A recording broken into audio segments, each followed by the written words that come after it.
So it's a beautiful day to enjoy a magnificent conversation with a top producer that is not just crushing it in real estate, but she's also a mother. She is a mompreneur, like many people may call it nowadays. And she's keeping her game on track while also running her home and doing all the other things that comes along with it. So, guys, I am super excited that you are joining us on this episode of Agents in the Trenches, and I am transmitting live from Naples, Florida. So, if you're watching us live or you're going to watch us on replay, I'm in Naples, Florida. We're doing a phenomenal event here today, but we're never too busy to not do our Agents in the Trenches. So, as usual, I have my co host here, John Collins, today. Hey, John, how are you? I am wonderful, Lucy. Thank you very much. It is a beautiful day in Florida today, so I'm enjoying it. Yeah. And I'm excited about where you are too. I think that's wonderful. So spreading the word about the Academy and all the things, all the exciting things that are going on at the Academy and the impact that you're making. I think it's tremendous. I think You it's know, tremendous. one of the reasons I'm super excited to hear about our guest today is because she is a trailblazer. She is a game changer. I mean, she is someone that came in the trenches and she's building her, you know, organization and leading from the front. And, that doesn't come easily. Just like Yeah. everything that I've been able to accomplish as well. There's a lot of behind the scenes. There's a lot of, not so sexy, not so, glamorous stuff that needs to get done while you're Hard work. building and growing. Yeah. Yeah, there's a lot of blood, sweat, and tears that goes into what people see once, Hmm. we deliver the end product. And I hear Exactly. you happen to have met our guest before as well. It's a small world.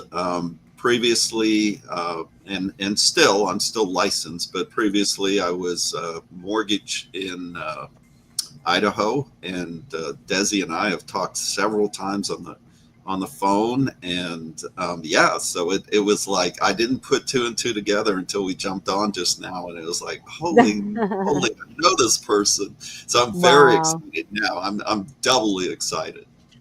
Well, let's not waste any time. Let's bring our amazing guest to Agents in the Trenches today, the very one and only Desi Williams. How are you, Desi? Yay! Hi, I'm so good. Thank you guys for having me as a guest today. I'm I excited am to be here. I'm so honored that you said yes. I mean, we've never met officially except for 5 minutes ago, right here.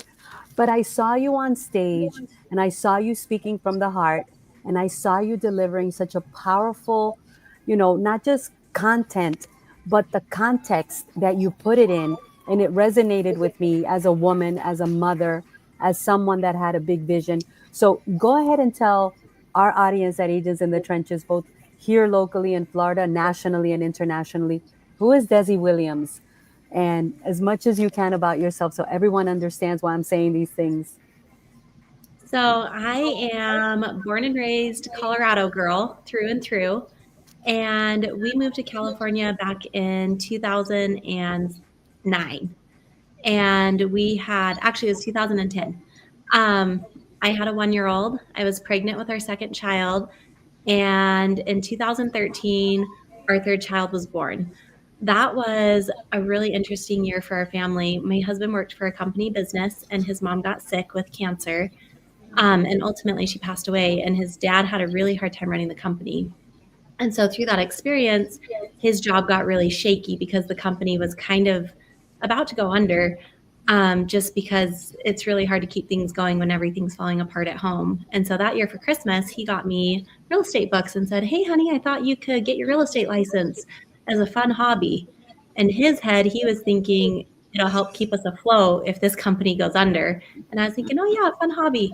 I'll have three under the age of 3 at home. It'll be great. So I got my license, and his job was very shaky. And at that point, I knew that it was shaky, and I was like, I've got to make some money.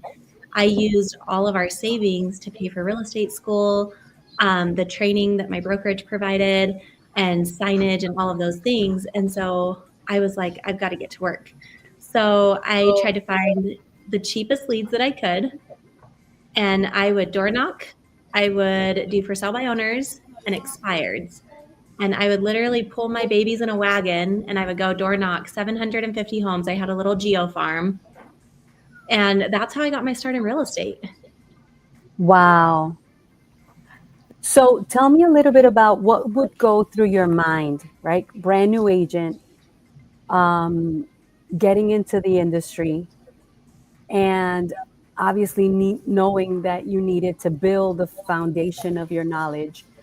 How did you even get yourself to think of knocking on 750 doors with your children in a wagon? Because let me tell you, a lot of times that would have been the reason not to do real estate for many, you know, people, for many women. It would have been like, well, I cannot. And I think today, there's so many women that want to make it in real estate, but these hurdles are the reasons why they don't do it. Tell us, how did you get it to be the reason you did do it?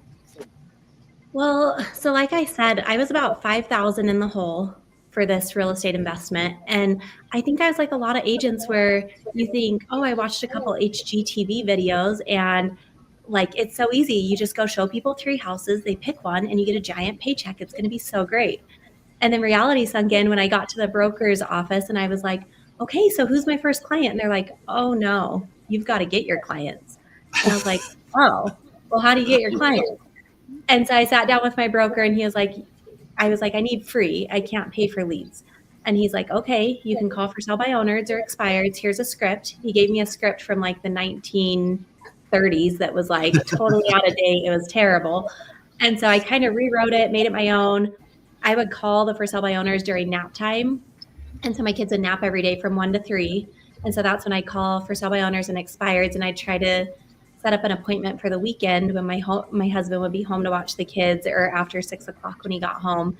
But then I was like, I heard about geo farms and I was like, oh, that's something we could do. We could do it together. It could be fun. I could make it fun for the kids. So I would pack like binoculars and a little scavenger sheet where they could like try to find stuff while we're going in the wagon.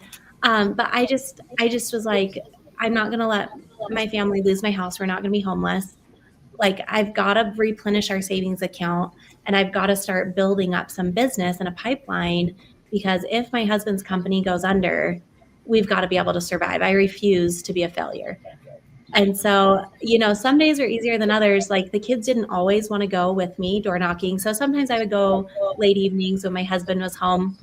But for the most part, they could make it about 100 to 200 homes before they got really upset. And they would just see me working. And I kind of thought of it as like a good example. Like you guys can watch your mom work. You can see how hard I'm working to provide for you.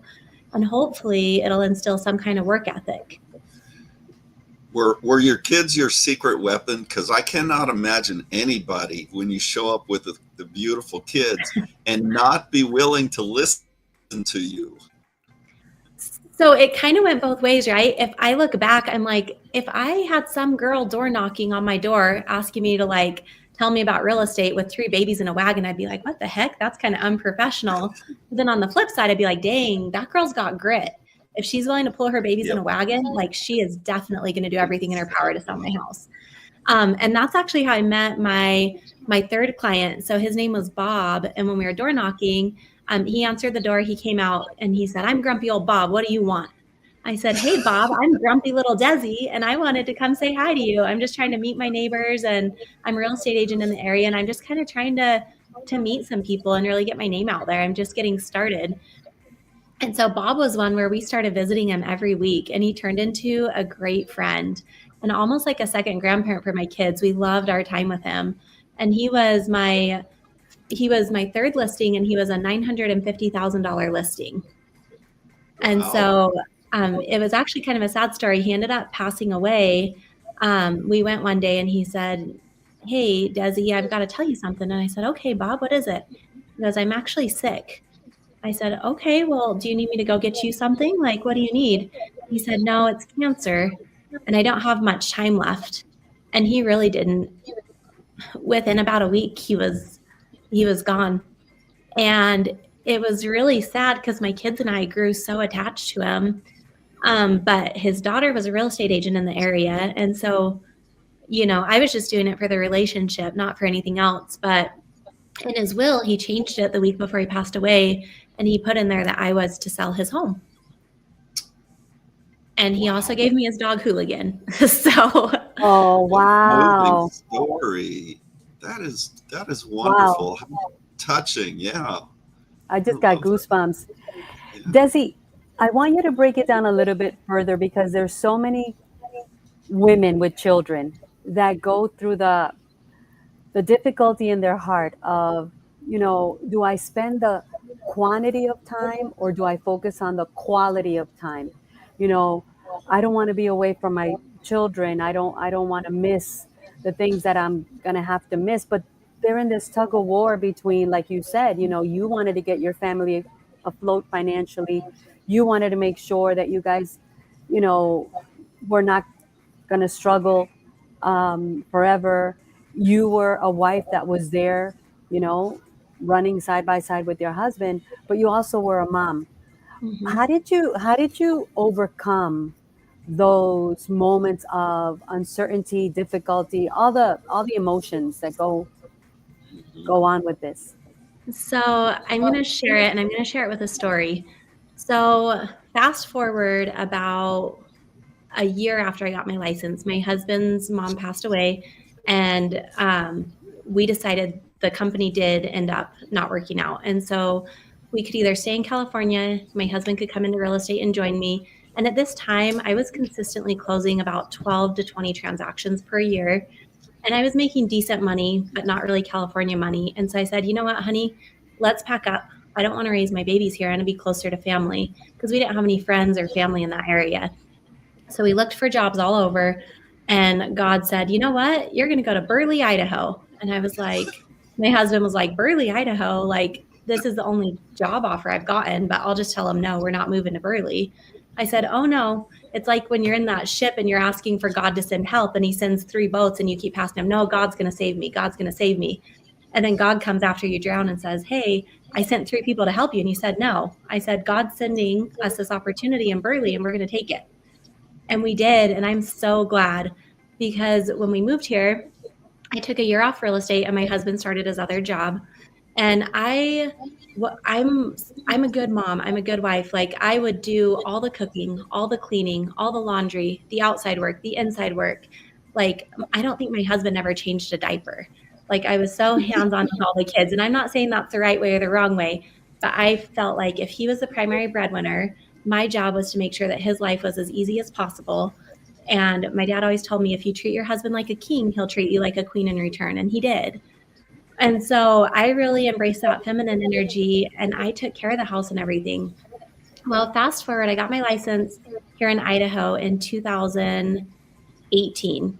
And so, new market, no friends, no family, no sphere of influence. And I waited a year to get it until I kind of got a feel for things. And I was like, it's kind of boring here. And originally, I was like, I'm just going to make goat's milk soap. I'm going to be all organic. I'm going to have my own garden. We're going to can food and stuff, have our homestead. But then I was like, well, this is kind of boring. So I got my real estate license here and I started doing transactions. And slowly, I started implementing more systems and processes. And I would close about 24 deals a year.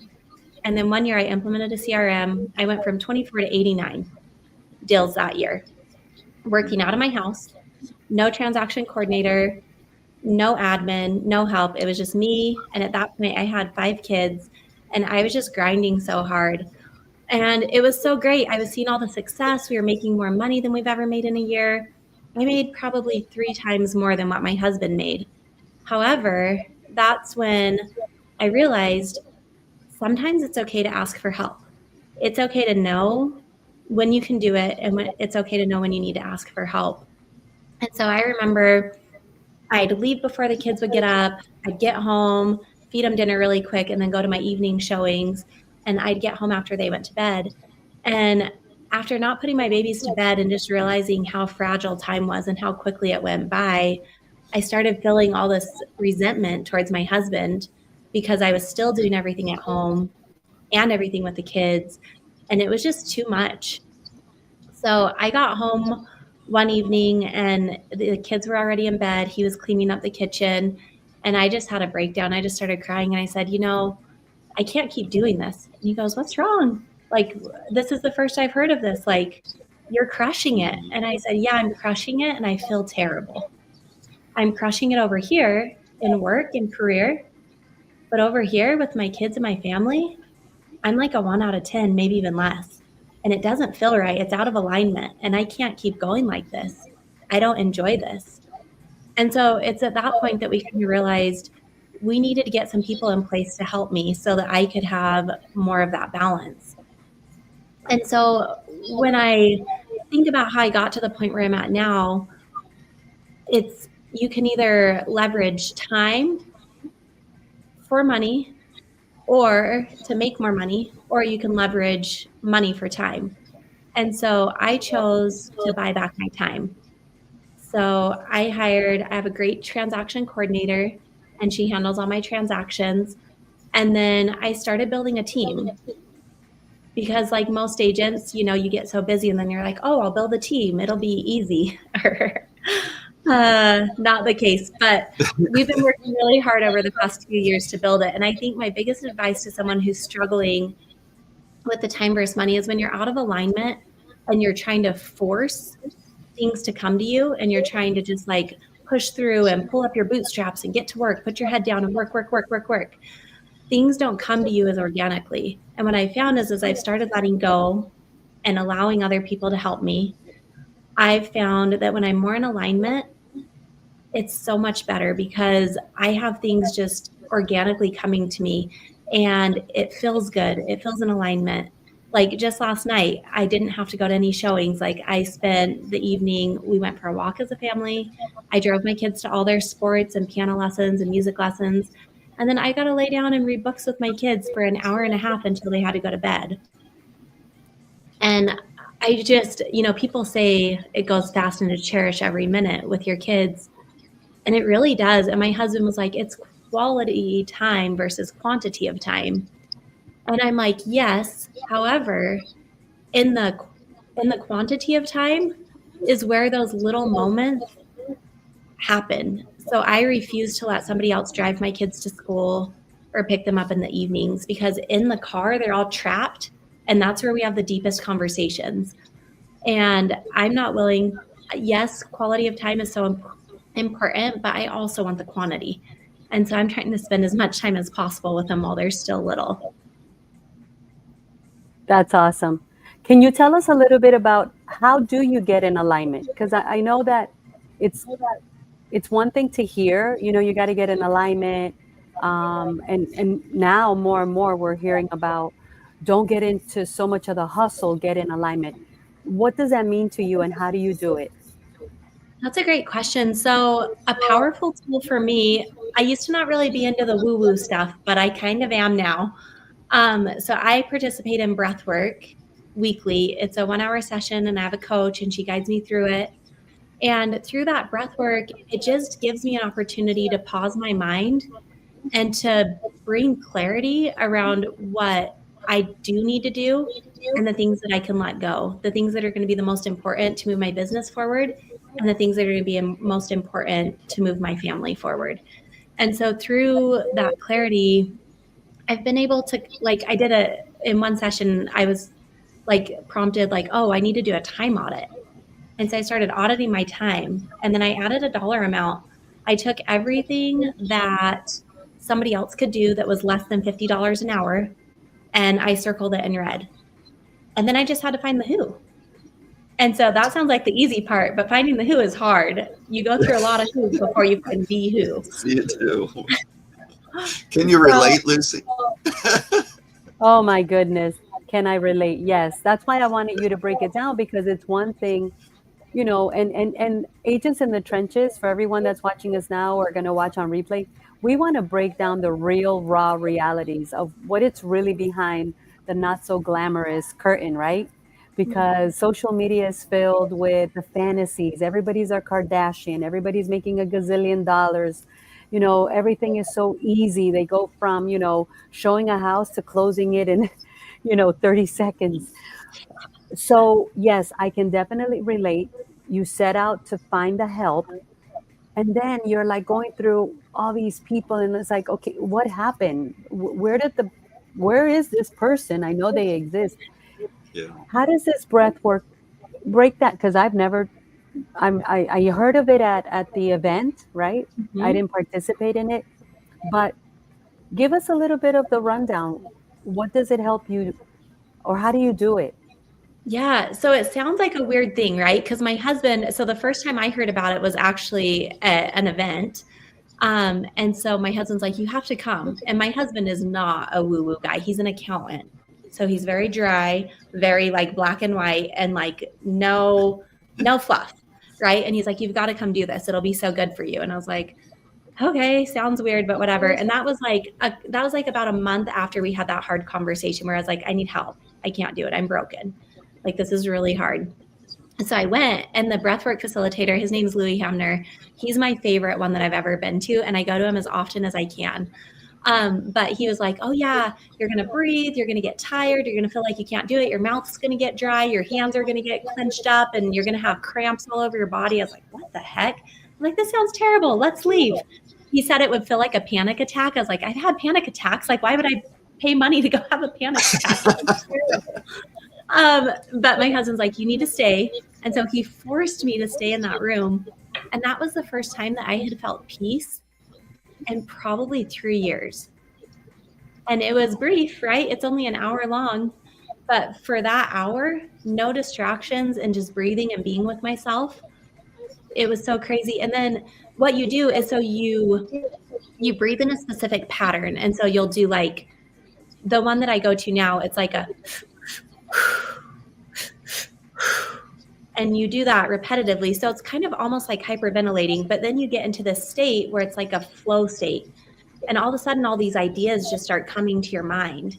And so you'll just have all these ideas popping in and out. And it's like magic. Some people have visions of like ancestors. Some people don't have anything. They just lay there and have just like a blank mind for an hour. But afterwards, you just like get a journal and you just start writing all these random thoughts. And then you're like, okay, this is the one that I needed for today. And then you pick that and just focus on it and implement it. That's so powerful. That's so powerful because we are living in a very chaotic time. There's chaos all around. I mean, there's people that are like today they're like a Jekyll and Hyde. Like you meet them one day and they're one way, and the next day they're and it's like, wow, what happened? But I think it's all the stresses of life and the uncertainties, and I mean, people are just going through a lot of turmoil, and I think the biggest turmoil is internally. So I want to break it down for the people that are joining us right now. You went from a brand new agent with three little kids, putting them in a wagon, going door knocking to 750 homes. You started doing enough deals. I think you mentioned like one a month, you were saying, right? One a Mm-hmm. month. And then you totally picked up and moved to Idaho from California, a whole new place, and you started over.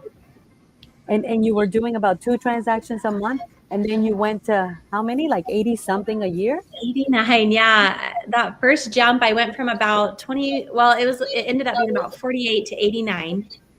And then ever since that year, I've been doing around 120 to 130 a year myself. And then Wow. my team, we actually have 25% market share in this market right now. Very good. That is Wow. why I knew. Oh my God, I just got chills. That is why I knew you must come to Agents in the Trenches. For everyone that's listening, you have five children. Mhm. There's no excuses. It's not, No. you have no idea how many women are in real estate with huge potential, but I got kids, but I got kids, but I got a husband, you were running the whole show. You said you did the inside work, the outside work, the kids, the laundry, took care of the husband. He was your king. Um, how did that you got to how did you even orchestrate your life to be able to do that? Because I'm telling you, that is the reason so many women are not crushing it in real estate, because they have to do all these things. But you did that, and you're closing Hmm. 125 transactions yourself each year. So Wow. I think it comes down to a few different things. The first thing is I think you've got to become very efficient with your time. I don't have time to waste. Like I come to the office every day and I am very purposeful with my time. I don't have the water cooler talk, as they call it. Like when I'm at the office, I'm here to work because the sooner I get my work done, the sooner I get to go home to my babies.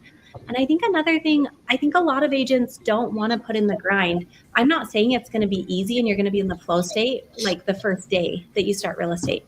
I think you're going to have to grind and you're going to have to go really hard. You're going to have to sacrifice time with your family and you're going to have to explain it to your kids and just say, hey, for the next 2 years, I'm going to grind and I'm going to live like no one else will so that we can live like no one else can in the next couple of years. And so if they can just put their head down and grind through for 2 or 3 years, then you get into the flow state. And then that's when things just start organically coming to you and life feels easy. It feels abundant. It feels better.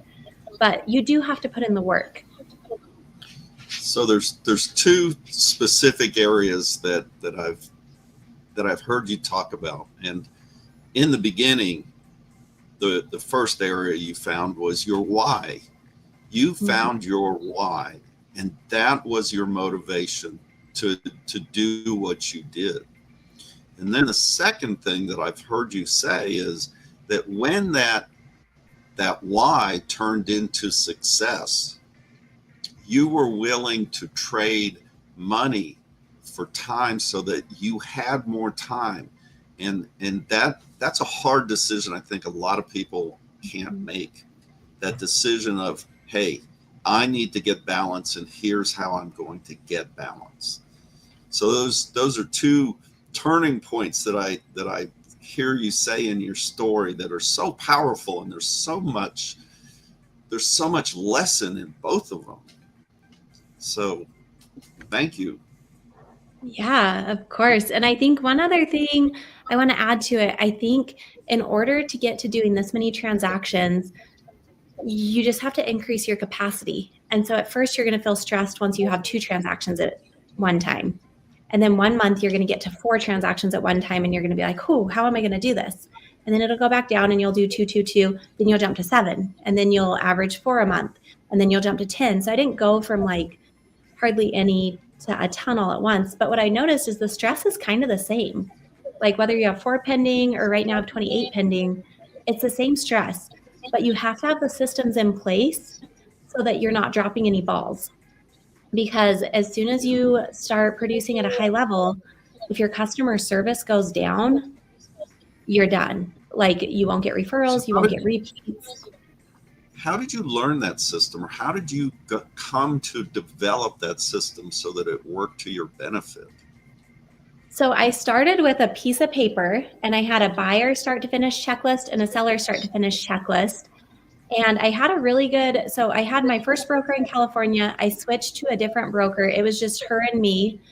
And she was like, have you guys ever seen this book? Unreasonable Hospitality. It's so great, but it just talks about doing all these little things throughout the transaction that just knock the client's socks off. And so we do like little gifts along the way with each milestone. And so they get these little surprises and then they're like, oh my gosh, that's so amazing.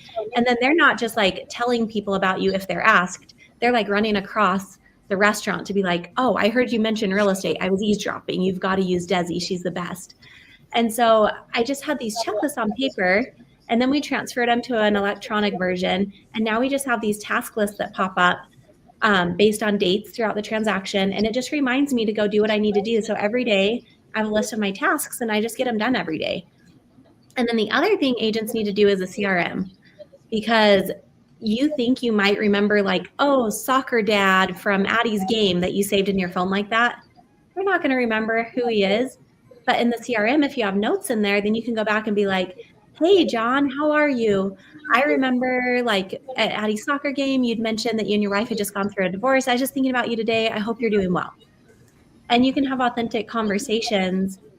And then they realize that they're not just a transaction to you. It's a human relationship. And I think that's really, really important to remember. Wow. And now you're running a team of how many people as well? That's the crazy thing. So I told my husband about a month ago, I said, our team is great how it is. We have me, and I do around 130 a year. We have Dawson, brand new agent. He did 44 transactions his first year on the team. And then we have 2 other agents. And so it was just the 4 of us. And then I have a showing partner / listing coordinator, a house manager, and a transaction coordinator. So just the 7 of us. But then in the last week, we've added 4 agents to our team. And I think it's because I told my husband, I was like, we're good. We don't need to grow. Like, we're not adding anybody else to this bus. And then all of a sudden people are like, hey, I want to join your team. I want to join your team. Could you expand to Twin Falls? And I'm like, yeah, sure. So, but it feels good because they're just being attracted to this wonderful, wonderful opportunity that we're building, and they see the value. And so right now we've got those 7 plus 4 more. So we're sitting at about almost 15 agents right now.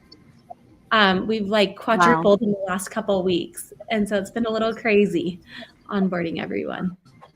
And how old are your kids now? So my oldest is 14. She just went to her first prom. Oh no, 15. She just went to her first prom on Saturday, and I about died. And then my youngest is 5. And so they're all about 2 years apart in that gap. Ladies, you have heard it. Well, ladies and gentlemen, right? But this is a story for the ladies. I mean, you could build a real estate empire. You could be an every woman, right? You could do all things. And I want to ask you a question. Tell me what the lion behind you represents to you, because I think it's beautiful. I I saw that. Yeah.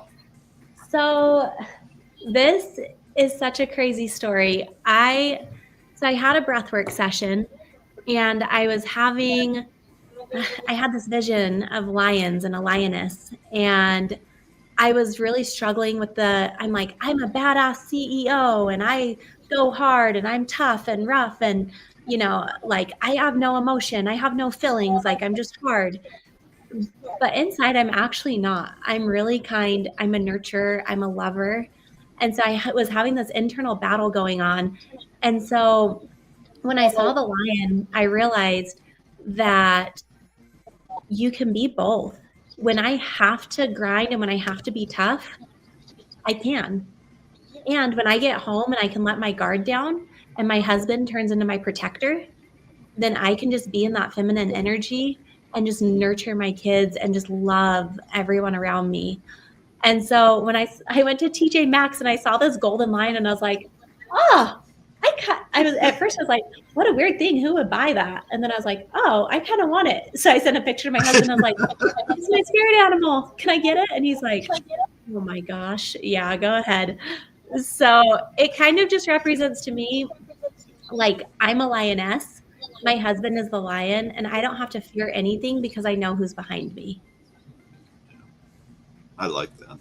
Wow, that's powerful.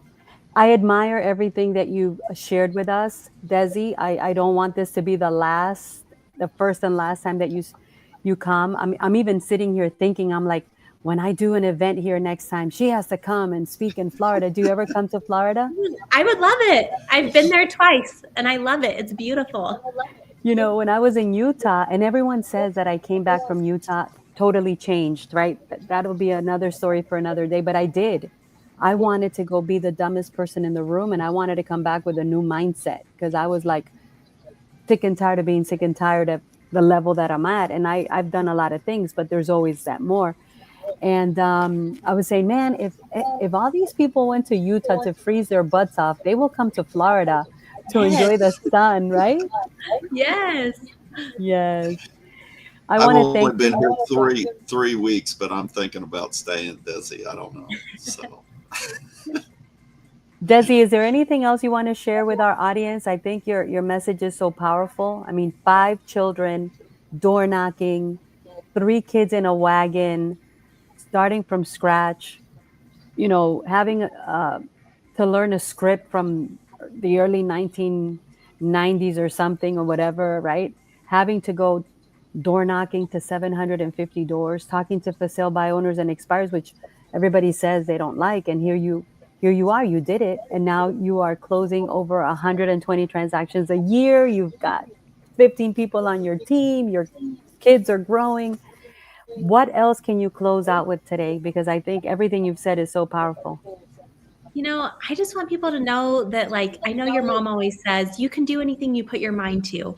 And you're like, okay, so cliche, but you really can. Like, decide what you want, what you really, really want, your non-negotiable. And then all you have to do is say no to everything that's not that. And like if I can do it as a mom of 5 and I'm not the sharpest tool in the shed, like anyone can do it. You just got to put your mind to it and get to work. Wow. And be consistent. Be consistent. You Yeah. give me hope. You give me hope, Desi. I love it. You're a beautiful soul. Thank you so much for your time. I hope you accept our invitation to come on again. Yes. I wish you nothing but success. And I will invite you when we do our Southwest Florida Mastermind Network event, because I saw you on stage and I was like, wow, what a powerhouse. Let's do it. Thank you guys so much for having me. It was so great to be here. It's Thank so great you. to reconnect with you, Desi. Thank you very much for coming today. All right. Enjoy your day. Bye, everyone. We'll see you next time. Bye bye.